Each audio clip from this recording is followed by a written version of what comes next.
Forever 2cc कर लाभ सबुठारु प्रथम कथा है जितेबाला आप फॉरएवर 2cc कंप्लीट करती अर्थात आपण आईडी रे 30,000 प्रोडक्ट किणती से आप सीधा सड़क मनी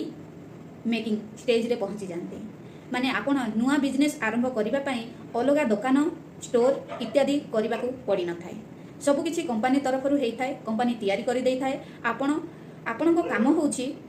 प्रोडक्ट मार्केटिंग करी टर्न ओवर करवा टर्न ओवर तैयारी करवा। द्वितीय लाभ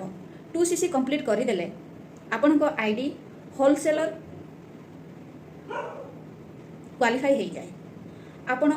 फॉरएवर रे समस्त प्रकार प्रोडक्ट 30% डिस्काउंट रे किनी परिवे जदि कोनोसी प्रोडक्ट रो एमआरपी 1000 रुपीस थाए ताहले आपण को 700 पड़िबो।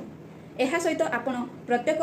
क्रय उपरे 5% कमिशन मध्य पाई परिवे अर्थात मोट लाभ होची 35%। तृतीय लाभ इनकम अपॉर्चुनिटी आपण जदि आपण भली लोकन को बिजनेस शेयर करंती एवं से माने आपण अंडर रे जोग देई किछि किनंती जथा 2cc करंती सेमानक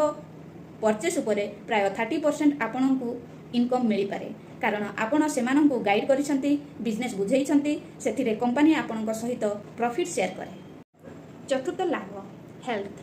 2cc कले आपण प्रीमियम क्वालिटी हेल्थ प्रोडक्ट पाउछंती ठीक भाव में व्यवहार कले आपण हेल्थ एनर्जी लेवल लाइफस्टाइल रे सुधार देखा पाई परिवे। पंचम लेवल पंचम लाभ अनलिमिटेड ग्रो आपण जेते चाहूचंती सेते लोकन को रिक्रूट करि परिवे कोनोसी लिमिटेशन नाही। मुख्य धारणा साधारणतः आमे दुकान को किछि प्रोडक्ट किनिबा को गले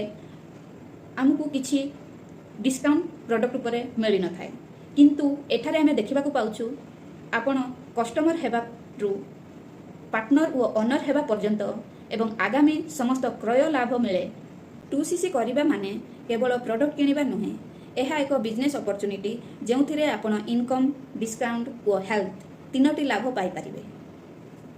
जदि आपण एइठे जॉइन करिकी एसबुर अपॉर्चुनिटी नेबा को चाहूछंती ताले ऊपर दिया जाइथिबा नंबर रे कांटेक्ट करंतु मु आपनको गाइड करिवे।